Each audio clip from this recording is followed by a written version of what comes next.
There are a lot of self-help and personal development books out there, but there's also a lot of fluff. And as someone who used to only read nonfiction, I feel like I've read a good amount of self-help, and I have a decent idea of the ones that have personally worked for me and actually helped me change my life. These are the top 5 books that have actually impacted and changed my life, and books that I will be rereading, re-highlighting, and re-implementing things from, because they are packed with information that you can actually apply and hopefully help you change your life for the better. I also have a ton more books on my list that I want to read, so these are my current top 5, but I'm sure they will change in the next months and years to come. Number 1 on this list is surprisingly not Atomic Habits, although I do think Atomic Habits is one of the best personal development books, even though it is super hyped up. But to be honest, it's hyped for a reason. Alongside that is The Power of Habit by Charles Duhigg. I believe he just came out with a new book about communication, and I cannot wait to read it. But The Power of Habit is one of my all-time favorite personal development books. I have applied principles from this book to my own life, and there are some things that I do daily and think about daily that have changed the way I live my life. And I want to go back and reread this because I know there are tons of nuggets of information in here that I glazed over or just haven't implemented into my life. Because it is one thing to read all of these books and gather all of this information, and it's another to actually apply it to your life for you to change. You can read all the self-help you want, but if you don't actually take that knowledge and information and apply it to your life, you're not going to change anything. So I feel like a lot of people might discredit self-help books because they read it and they don't apply anything, and they're like, well, I read all these books, but my life hasn't changed. Blah, blah, blah.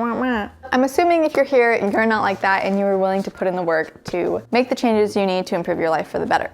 With that being said, I feel like The Power of Habit is such a great basis for implementing anything that you learn in any other self-help books, because it really scales it back to the science of how our brain forms habits, why we form habits, and how we can kind of hack the habit loop and change our habits. He really touches on so many different ways that the habit loop affects people, and different stories and scientific studies. And there's just so much interesting information in here. But the main basis or thing that I took away from this and have applied to my life is the habit loop. It is something that has helped me implement anything into my life. So if you take any one of these books off this list, I would definitely implore you to read this book, The Power of Habit. So engaging, it's so interesting, and it's so useful and relevant to everybody. So if you want to form better habits in your life, if you want to get rid of bad habits, then you definitely need to read this book. Like, I'm screaming at you to read this book. In fact, I myself think I'm due for a reread. Next up is one that is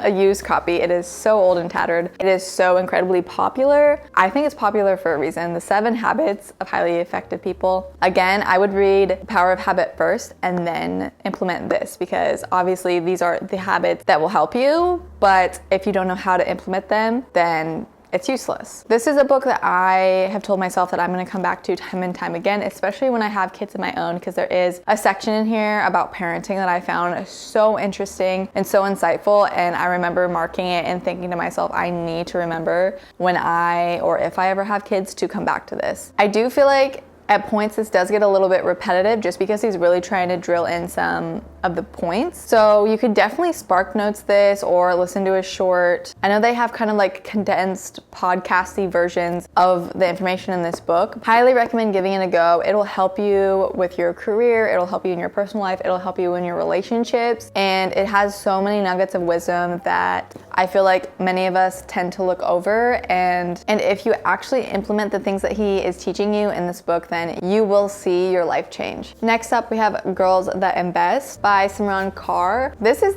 just the investment book that I gravitated towards and that I'm enjoying, but I would recommend to you really any book about investing at all. Obviously, check your sources. Investing in financial literacy is something that wasn't taught to me from my parents, and we definitely didn't learn much about it in school at all. So within the last couple years, I've definitely been having to teach myself these things, and having a book or a guide or a manual to help me learn more about investing and financial literacy in general has really changed my life. Second to The Power of Habit, having something related to investing or financial literacy is a must-have when it comes to personal development books, because I feel like this is such a tangible way to actually make change in your life and in your circumstances for years and years and years to come. I myself am still just dipping into investing and learning about investing, but I'm so glad that I've started, and I highly implore you to start yourself. Even if you don't feel like you have enough money to start investing, gather the knowledge anyway so that when you are ready to make those steps, you'll be able to. And you'll also realize that you don't need hundreds of thousands of dollars to start investing. You can start small. It's better to start small and start now than to wait even longer to start. Next up, we have The Courage to Be Disliked. This book is one that I definitely need to give a reread to. It's something I picked up because I used to really struggle, and still sometimes struggle, with how people perceive me, and I would make decisions based on how I would think that it would look to other people.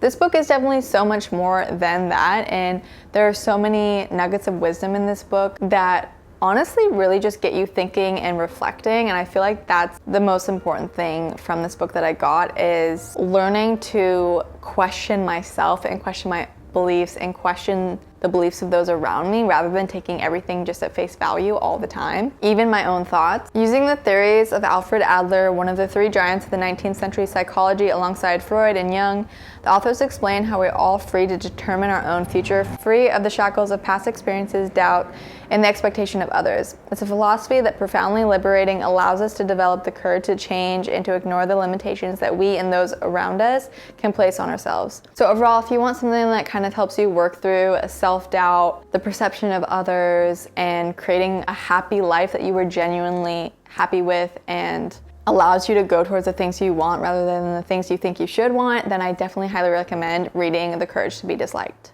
Last but not least, and one of my favorite books of all time, is The Mountain Is You. This book is really all about self-sabotage, and that is something that I am guilty of and that many of us are guilty of, but it really teaches you just how to overcome getting in your own way. Hope you guys found a new book to add to your TBR. Let me know your personal development books down in the comments below, and I will see you in my next video. Bye!